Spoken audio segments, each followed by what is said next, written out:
Shalom, selamat siang. Perkenalkan, nama saya John Pakpahan. Hari ini hari Selasa, tanggal 9 Juni 2020.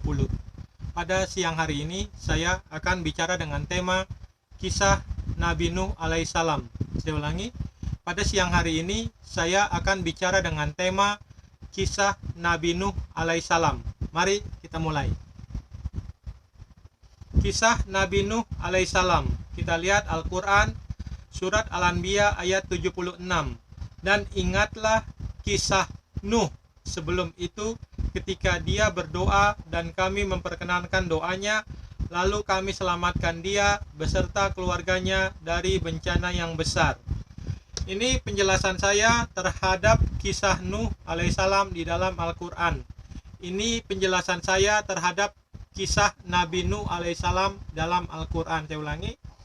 Ini penjelasan dari saya terhadap kisah Nabi Nuh alaihissalam di dalam Al-Quran. Kisah Nabi Nuh alaihissalam dalam Al-Quran. Kisah Nabi Nuh alaihissalam dalam Al-Quran. 1. Siapakah nama anak-anak Nabi Nuh alaihissalam? 2. Berapakah ukuran bahtera Nabi Nuh alaihissalam? Tingginya, panjangnya, dan lebarnya. 3. Siapakah nama cucunya Nabi Nuh alaihissalam? 3. Siapakah nama cucunya Nabi Nuh siapakah nama cucunya Nabi Nuh alaihissalam? 4.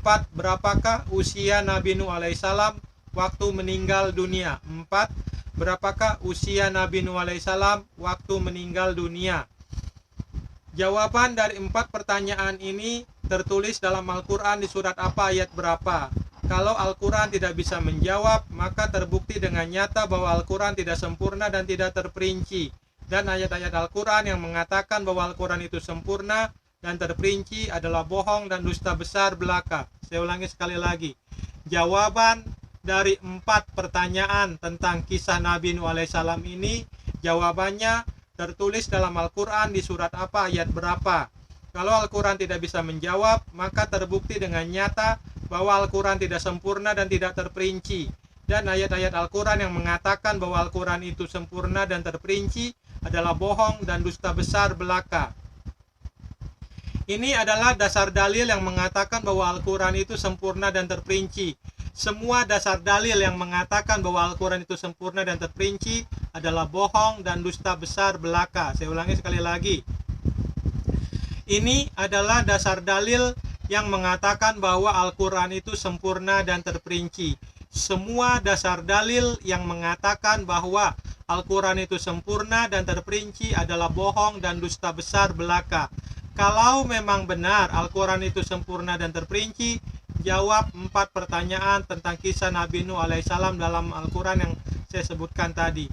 Kalau memang benar Al-Quran itu sempurna dan terperinci, jawab 4 pertanyaan tentang kisah Nabi Nuh alaihissalam yang jawab 4 pertanyaan tentang kisah Nabi Nuh alaihissalam yang saya sebutkan tadi. Kalau memang benar Al-Quran terperinci dan sempurna, jawab 4 pertanyaan tentang kisah Nabi Nuh alaihissalam yang saya sebutkan tadi. Ini adalah dalil-dalil yang mengatakan bahwa Al-Quran itu sempurna dan terperinci. Kita lihat Al-Quran, surat Hud ayat 1. Alif Lam Ra. Inilah suatu kitab yang ayat-ayatnya disusun dengan rapi serta dijelaskan secara terperinci, yang diturunkan dari sisi Allah yang maha bijaksana lagi maha mengetahui. Kita lihat Al-Quran surat Al-An'am ayat 114. Maka patutkah aku mencari hakim selain daripada Allah, padahal dialah yang telah menurunkan kitab Al-Quran kepadamu dengan terperinci. Saya ulangi sekali lagi, surat Al-An'am ayat 11. Surat Al-An'am ayat 114. Maka patutkah aku mencari hakim selain daripada Allah, padahal dialah yang telah menurunkan kitab Al-Quran kepadamu dengan terperinci. Orang-orang yang telah kami datangkan kitab kepada mereka, mereka mengetahui bahwa Al-Quran itu diturunkan dari Tuhanmu dengan sebenarnya. Maka janganlah kamu sekali-kali termasuk orang yang ragu-ragu. Kita lihat Al-Quran surat Ibrahim ayat 52. Al-Quran surat Ibrahim ayat 52.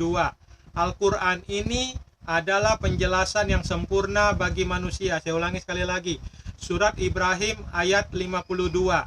Al-Quran ini adalah penjelasan yang sempurna bagi manusia, dan supaya mereka diberi peringatan dengannya, dan supaya mereka mengetahui bahwasanya dia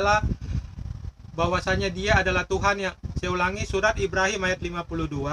Al-Quran ini adalah penjelasan yang sempurna bagi manusia, dan supaya mereka diberi peringatan dengannya, dan supaya mereka mengetahui bahwasanya dia adalah Tuhan yang Maha Esa, dan agar orang-orang yang berakal mengambil pelajaran.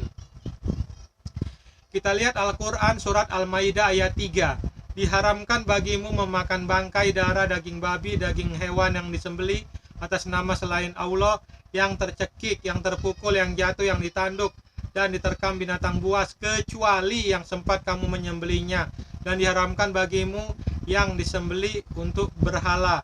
Dan diharamkan juga mengundi nasib dengan anak panah. Mengundi nasib dengan anak panah itu adalah kefasikan. Pada hari ini orang-orang kafir telah putus asa untuk mengalahkan agamamu.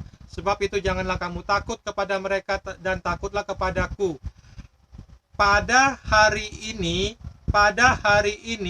telah kusempurnakan untuk kamu agamamu, dan telah kucukupkan kepadamu nikmatku, dan telah kuridhoi Islam itu jadi agama bagimu. Maka barang siapa terpaksa karena kelaparan tanpa sengaja berbuat dosa, sesungguhnya Allah Maha Pengampun lagi Maha Penyayang. Kita lihat Al-Quran surat Al-An'am ayat 115. Telah sempurna. Kita lihat Al-Quran surat Al-An'am ayat 115. Telah sempurnalah kalimat Tuhanmu Al-Quran sebagai kalimat yang benar dan adil. Tidak ada yang dapat merubah-rubah kalimat-kalimatnya, dan dialah yang maha mendengar lagi maha mengetahui. Kita lihat Al-Quran surat Al-Hijr ayat 1. Alif Lam. Kita lihat Al-Quran surat Al-Hijr ayat 1. Alif Lam Ra. Surat ini adalah sebagian dari ayat-ayat Al-Quran. Kita lihat Al-Quran surat Al-Hijr ayat 1. Alif Lam Ra. Surat ini adalah sebagian dari ayat-ayat Alkitab yang sempurna, yaitu ayat-ayat Al-Quran yang memberi penjelasan. Kita lihat surat Taha ayat 114. Kita lihat surat Taha ayat 114. Kita lihat surat Taha ayat 114. Maka maha tinggi Allah, Raja yang sebenar-benarnya, dan janganlah kamu tergesa-gesa membaca Al-Quran. Surat Taha ayat 114. Maka maha tinggi Allah, Raja yang sebenar-benarnya, dan janganlah kamu tergesa-gesa membaca Al-Quran sebelum disempurnakan mewahyukannya kepadamu.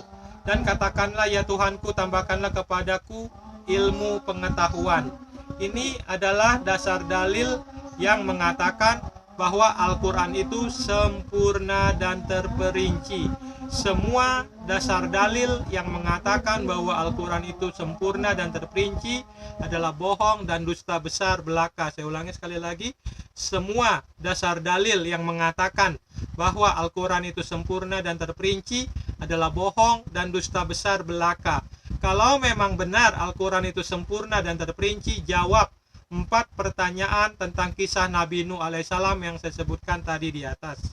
Kalau memang benar Al-Quran itu sempurna dan terperinci, jawab 4 pertanyaan tentang kisah Nabi Nuh alaihissalam.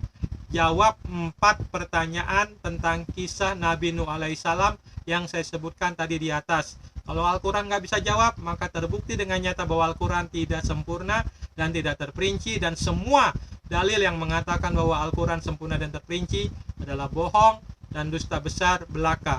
Terima kasih. Shalom. Tuhan Yesus Kristus memberkati.